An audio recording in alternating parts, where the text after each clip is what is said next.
फरजाना की मौत का सुन के बड़ा ताज्जुब हुआ। इन गरीब लोगों ने किसी का क्या बिगाड़ा होता है? इनकी किसी से क्या दुश्मनी? इंसान का गुर्बत से बड़ा दुश्मन कोई नहीं होता। बड़ी ही पुरसरार मौत मरी है फरजाना। क्या मतलब है? नहीं, मैं समझा नहीं। क्या हुआ भाई? ये क्या? आप खोल के देखिए।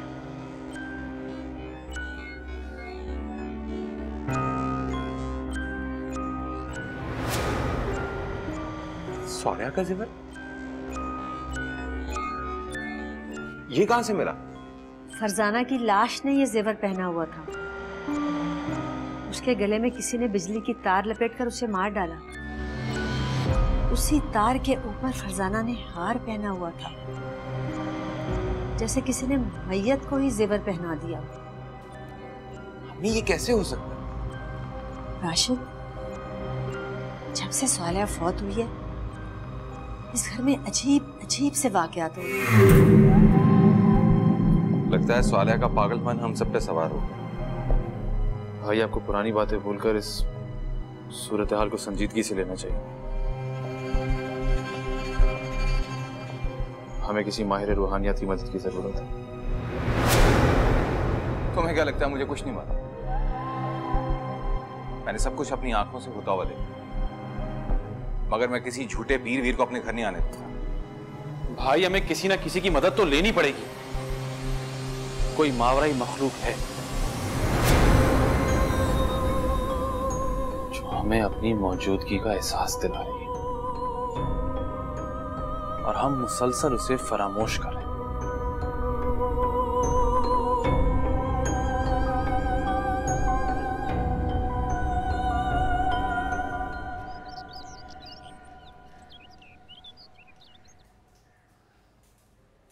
अरे ये क्या? काट तो गोभी रही है, रो ऐसा नहीं जैसे प्याज काट रही हो। रोने दें बीबी जी, दिल का बोझ हल्का हो जाएगा। अरे हुआ क्या है बता दो सही, क्यों रोए जा रही है? अपनी बहन याद आ रही है, कैसी जवान जान सबको छोड़कर चली गई। उस चोरनी को याद करके तो रो रही है, हैं? जैसी भी थी तो मेरी बहन ना। उसके छोटे छोटे बच्चे मुझसे देखे ही नहीं जाते। अरे चुप कर जा, बस कर दे रोना। अरे होनी को कौन रोक सकता है? हैं? काम कर। शुक्र है मर गई, कमबख्त मारी, दफा करो उसको।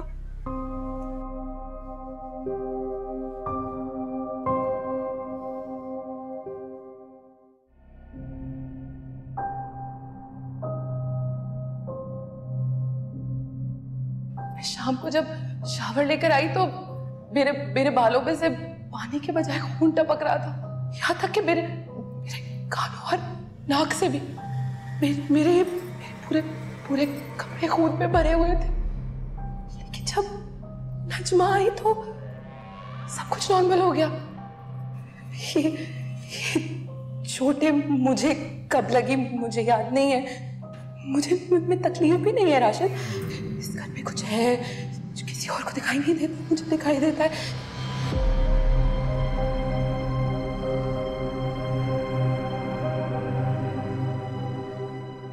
जानवर ही बन गई है वो, हर वक्त हंगामी हालात में रहती है। कभी आग लग गई है, कभी चमगादड़ें नजर आ रही हैं, कभी सांप बिच्छू नजर आने लगे हैं। कमरा ना हो गया, कब्र बन के रह गया।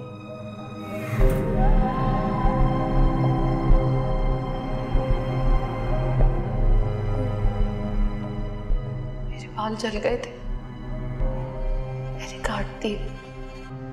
पूरे बालों में आग लग गई थी, काट दी। मेरी मौजूदगी और गैर मौजूदगी में सालिया के साथ बहुत कुछ हुआ जो मैं नहीं जानता। साजिद बिल्कुल ठीक कहता था, इन खौफनाक वाकयात के पीछे कुछ न कुछ तो ऐसा है जो हम नहीं जानते। किससे मदद लूं?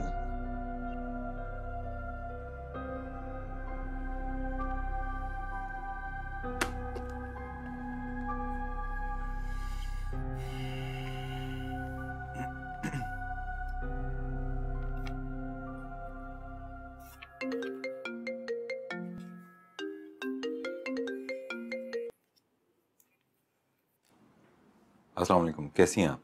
मैं ठीक ठाक हूँ, आप कैसे? मैं भी ठीक। एक्चुअली अरीशा, मैं आपसे मिलना चाह रहा था।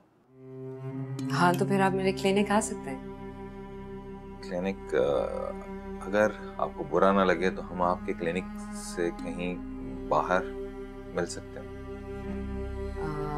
हाँ, लेकिन फिर आज नहीं।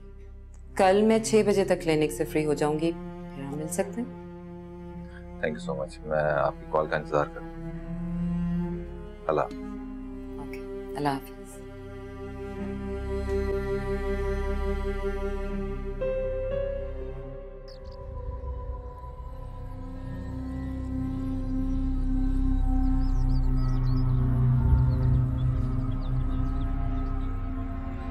सौर्या का जेवर? ये कहां से मिला? फरजाना की लाश ने ये जेवर पहना हुआ था। उसके गले में किसी ने बिजली की तार लपेटकर उसे मार डाला। उसी तार के ऊपर फरजाना ने हार पहना हुआ था, जैसे किसी ने मैयत को ही जेवर पहना दिया। बीबी जी, आपको बड़ी बीबी बुला रही है। मैं आती हूँ। सुनो जी,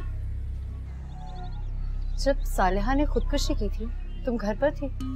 नहीं बीबी जी, मैं तो बाजार गई हुई थी। तुम्हें क्या लगता है उसने खुदकुशी क्यों की होगी? पता नहीं जी, सब कहते हैं कि वो तो पागल हो गई थी। मतलब तुम्हें ऐसा नहीं लगता कि वो पागल थी? पता नहीं, इस घर में अब सब सौले बीबी जैसी बातें कर रहे हैं। किसी को खून नजर आता है तो किसी को कुछ याद ही नहीं रहता। बस ज्यादा फालतू बातें मत करो। तुमसे जरा फ्री क्या हो जाओ, तुम तो पटरी से उतर जाती हो। जाओ। जा रही हूँ जी, बहुत काम पड़े मेरे।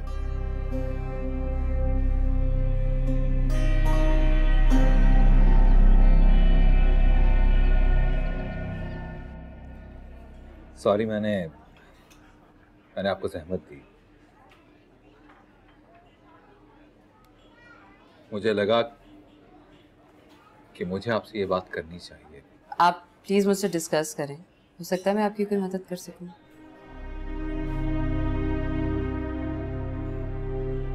अरीशा, आप रूहों पर यकीन रखती हैं? बिल्कुल यकीन रखती हूँ। ये जो बातें हम कर रहे हैं, ये जो हमारे एहसासात हैं, ये हमारी रूह है। और वो जो जमीन बोस होता है, कीड़ों की खुराक होता है, हमारा जिस्म। मगर ये सब आप क्यों पूछ रहे हैं? इस चीज पर कितना यकीन है कि रूहें हमारे आस-पास मौजूद हो सकती हैं? हमारे मजहब के मुताबिक तो रूहें इस दुनिया से दूसरी दुनिया में कूच कर जाती हैं, बरज़ख में होती हैं।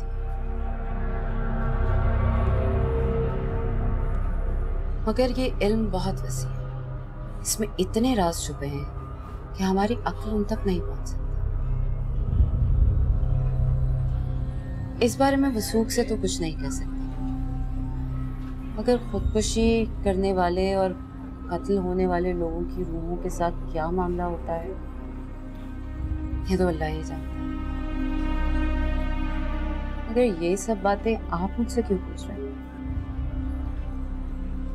अरीशा, मेरे घर में बड़े पुरसरार वाक़यात हो रहे हैं। पहले सौलिया के साथ और अब सबा के साथ। सबा के साथ बड़े अजीब और गरीब हादसा पेश आ रहे हैं जो बाद में उसे याद ही नहीं होता। मुझे कोई ऐसी बात बताएं जो आपने खुद देखी उसमें। मैंने सबा को सौलिया की आवाज में बातें करते सुना। मैंने खुद अपनी आंखों से एक हेवला उसके जिस्म से निकलता हुआ देखा है। देखिए राशा, जन्नात और रूहों के वजूद से इनकार तो नहीं किया जा सकता। अवराई मखलूक के बारे में सोचने से पहले हमें इंसानी रवैयों को जांचना चाहिए। मैं समझा नहीं। आप यकीन नहीं करें, नफ्सियाती अमराज में मुब्तला इंसानों को जिन भूत दिखाई देते हैं, खौफनाक आवाजें सुनाई देती हैं। उस मरीज की बातें दूसरे लोगों की सोच को भी उसी तरफ माइल कर देती हैं कि इस घर में साया है।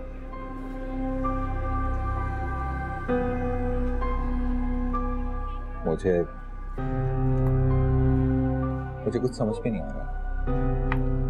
आप जो बात कह रही हैं उसमें लॉजिक है, लेकिन मेरे घर में मेरे घर वालों के साथ जो हादसा पेश आ रहे हैं मैं उन्हें नजरअंदाज नहीं कर सकता। मेरी आंखें धोखा नहीं खा सकती। मैंने सब कुछ अपनी आंखों से होते हुए देखा है। मुझे आपकी सोच से तजाद है। सबा से मिलकर सिर्फ ये जानना चाहती हूँ कि जो लम्हे उसको याद नहीं, आखिर उन लम्हों में क्या हुआ। उसके बाद आप फैसला करें कि आपको माहिर अमलियात के पास जाना चाहिए, साइकियाट्रिस्ट के पास।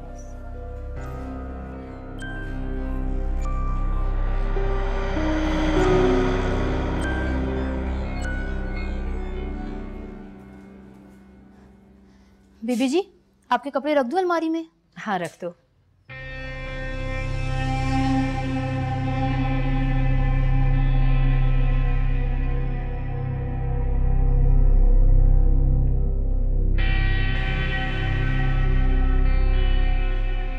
नजमा जी बात सुनो। जी बीबी जी। ये कुछ पैसे हैं, रख लो। रहने दे बीबी जी। अरे रख लो ना बाबा, मैं तुम्हारी कुछ नहीं लगती क्या? शाबाश। अच्छा सुनो जी सालेहा तुम्हारा बहुत ख्याल रखती थी ना? जी बीबी जी, मेरी सालिया भाभी का दिल तो सच्चे मोती जैसा था। गरीबों के लिए जी बड़ा दर्द था उनके दिल। मेरी बीबी जी तो हूरों में होंगी। वो तो है, लेकिन अम्मी उससे बहुत बातें सुनाती थी ना। छोड़ें जी, हर एक ने अपनी कब्र में जाना है, अपने बुरे अमाल की सजा भुगतनी है। वो तो है, लेकिन फिर भी क्या बातें सुनाती थी उससे अम्मी? माफ कीजिएगा, आपको तो पता है मैं अपने काम से काम रखती हूँ। हाँ, लेकिन अपनी आंखें और कान तो खुले रखती होगी ना तुम? वैसे समझदार इंसान को कुछ बताने की जरूरत नहीं पड़ती, वो अपने इर्द गिर्द का माहौल देखकर खुद ही समझ जाता है।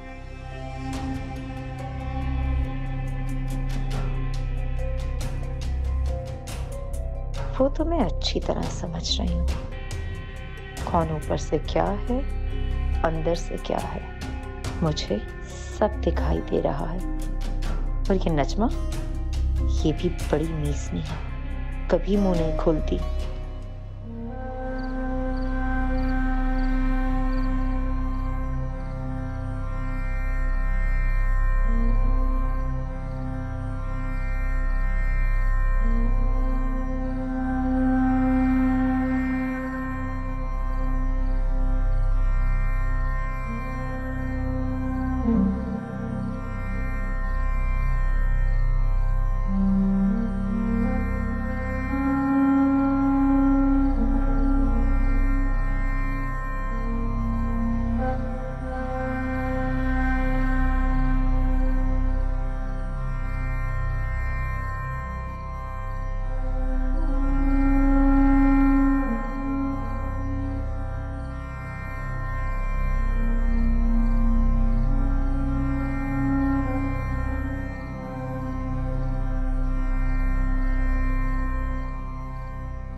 मेरे बेटे का क्या बना?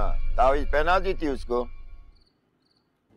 हाँ, तावीज तो मैंने पहना दिया था, पर कुछ खास फर्क नहीं पड़ा। मुझे तो कुछ और ही चक्कर लगता है। क्या लगता है तुझे?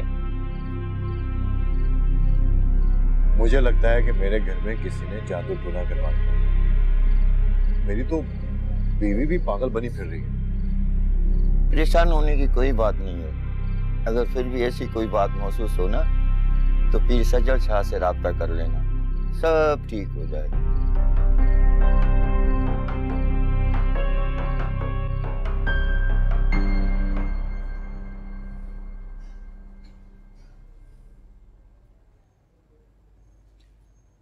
सबा, यहां आओ, मुझे तुमसे कुछ बात करनी है।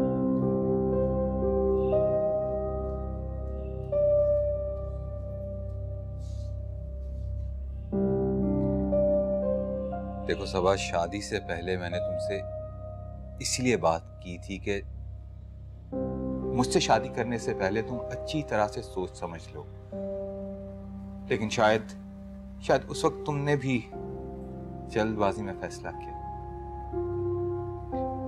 मुझे भी अम्मी की बात मानकर तुम जैसी लड़की से शादी नहीं करनी चाहिए थी,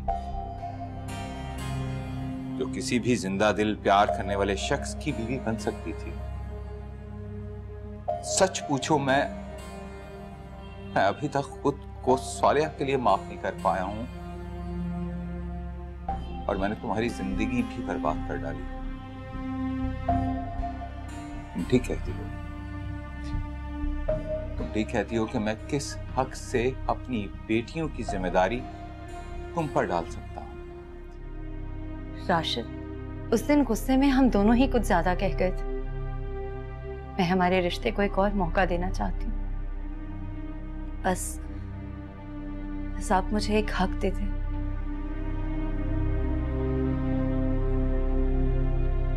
कैसा हक?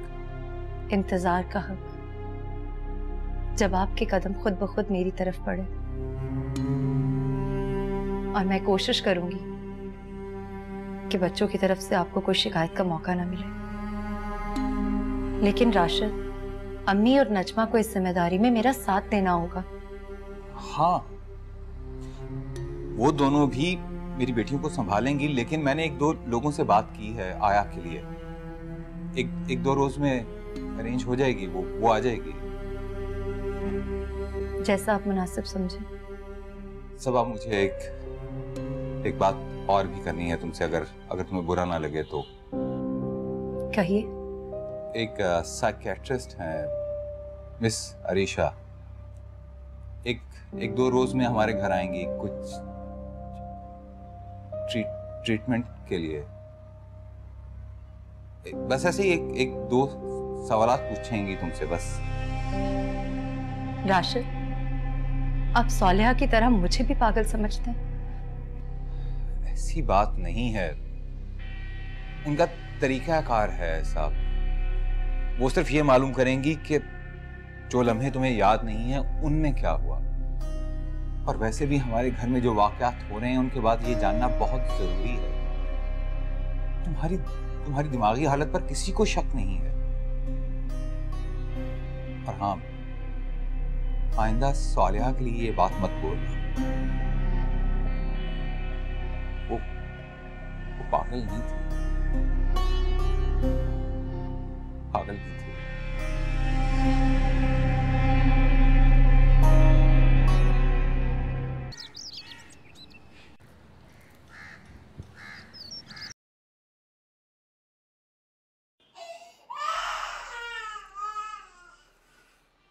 उठ गई मेरी जान का अजाब।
सकती है मैं सोच भी नहीं सकता।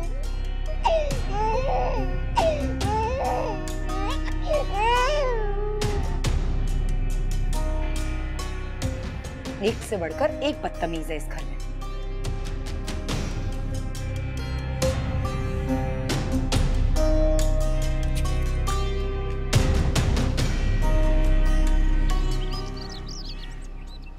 ठीक है, मैं देखता हूँ सी सेक्टर में।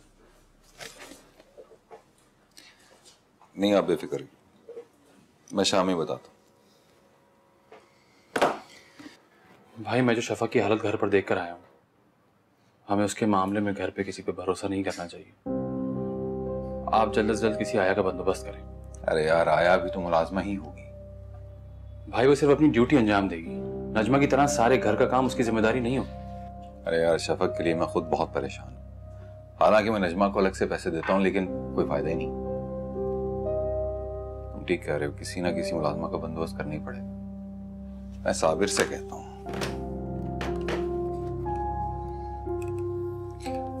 साबिर साहब, जरा मेरे कमरे में आइएगा।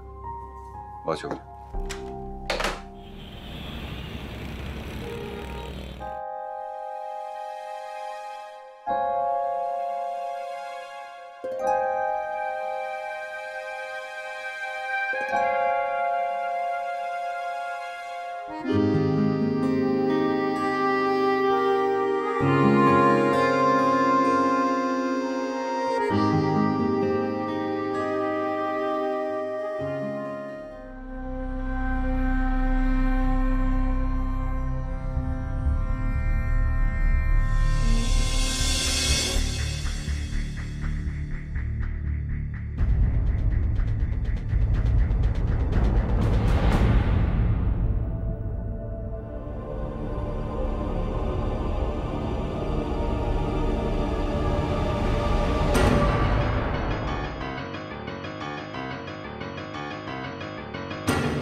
गुड़िया, आपने अभी तक काम नहीं किया? मिस, मेरा शॉर्पनर कहीं गुम हो गया है, मिल नहीं रहा। गुड़िया, अगर आप पढ़ेंगी नहीं तो क्लास में फेल हो जाएंगी। अगर मेरी मामा मुझे पढ़ाने आ जाए ना तो मैं फेल नहीं होंगी। मैंने मामा के लिए जहाज भी बनाया था और उसे बहुत ऊपर तक उड़ाया था, मगर फिर भी मामा नहीं आई। अच्छा चलो, अब आप पढ़ लो। आपकी मामा आपको आसमान से देख रही है। अगर आप क्लास में फेल हो गई तो वो बहुत सैड हो जाएंगी। वो सैड नहीं होंगी, शायद मामा हमसे प्यार ही नहीं करती। अगर वो हमसे प्यार करती तो हमारे पास आ जाती।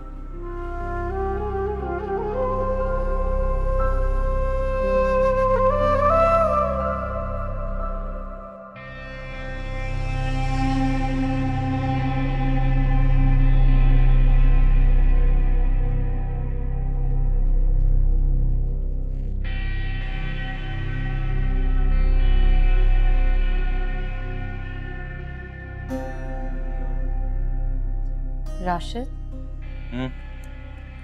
आज शॉपिंग मॉल में बहुत अजीब सी बात हुई। क्या हो? एक शख्स मुसलसल मेरा पीछा कर रहा था। एक बार तो उसका मेरा आमना सामना भी हुआ। बहुत अजीब सी शख्सियत थी उसकी। देखने में कैसा? दिखने में तो ठीक था, मगर बहुत पुरस्कार शख्सियत थी उसकी। उसने अपने हाथों की सारी उंगलियों में नगीनों वाली अंगूठियां पहन रखी थी। लगता है तुमने काफी करीब से देखा है उसे। राशिद प्लीज, मैं इतनी सीरियस और परेशान हूं और आपको मजाक सूझ रहा है। अरे भाई, इसमें इतना सीरियस होने वाली कौन सी बात है? अक्सर आवारा लोग खूबसूरत लड़कियों का पीछा करते ही रहते हैं। नहीं राशिद, वो रिक्शे में भी मेरा पीछा कर रहा था। घर तक आया था क्या? पता नहीं, कुछ वक्त के बाद वो मेरी नजरों से ओझल हो गया था। अच्छा ठीक है, आइंदा तुमने अकेले बाहर नहीं जाना, किसी को साथ लेकर जाना। वो तो ठीक है, लेकिन अगर उसने हमारा घर देख लिया हुआ तो?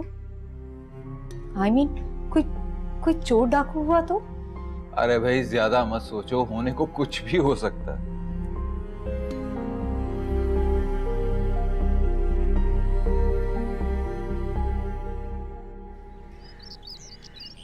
सबा, तुम्हें कुछ नहीं होगा।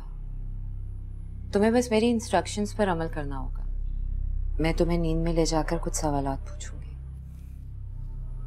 मैं जानती हूं कि आपको मेरे ज़हनी तवाज़ुन पर शक है, लेकिन मैं एक बात आपको साफ साफ बता दूं कि मैं हरगिज पागल नहीं हूं। चलती फिरती नॉर्मल इंसान हूं। सबा, साइकियाट्रिस्ट पागलपन का इलाज नहीं करते हैं, बल्कि दिमाग की वो गिरहें खोलते हैं जो इंसान को रोजमर्रा जिंदगी में तंग कर रही हैं। तुम्हें भी तो वो सब जानना है जो तुम्हें याद नहीं है। इसका तरीका तुम्हें नींद में ले जाकर तुम्हारा सबकॉन्शियस खंगालना है। मैं तो सिर्फ तुम्हारे खौफ की वजह जानना चाहती हूँ, और ये सब तुम्हारे ताबून के बगैर मुमकिन है।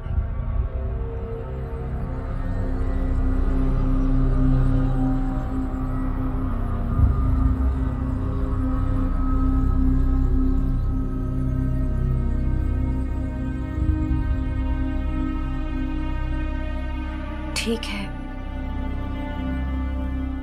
लेकिन कमरे में आपके और राशिद के अलावा तो कोई और नहीं होगा ना?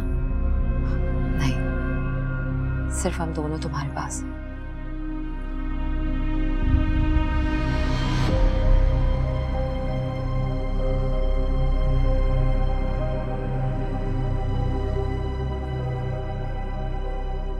राशिद साहब, आप लाइट डिम कर दें।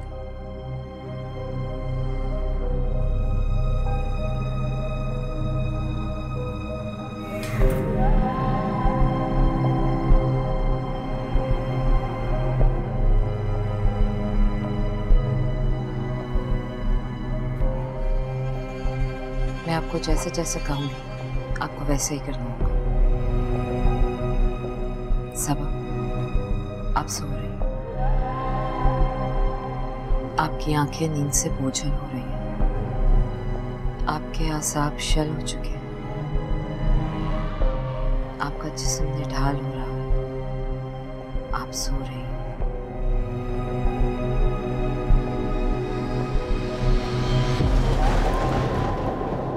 सबा, तुम मेरी आवाज सुन रही हो? तुम मेरी आवाज सुन रही हो ना? जी।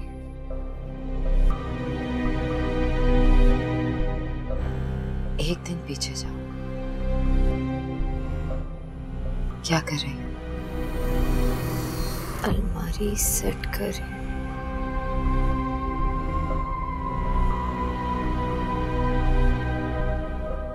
एक दिन और पीछे जाओ।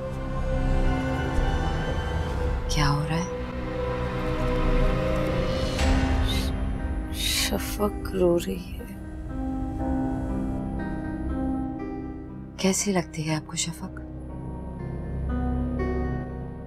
मेरी जान का सांप है।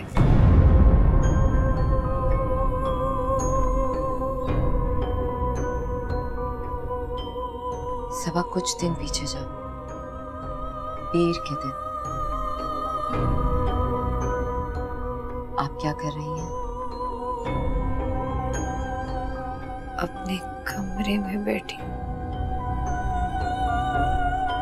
उसके बाद कहाँ गई?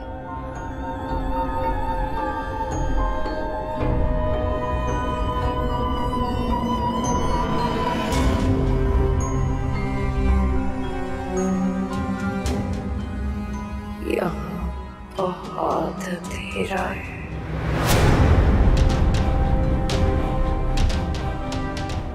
हारी हुई जिंदगी की आवाज़गार।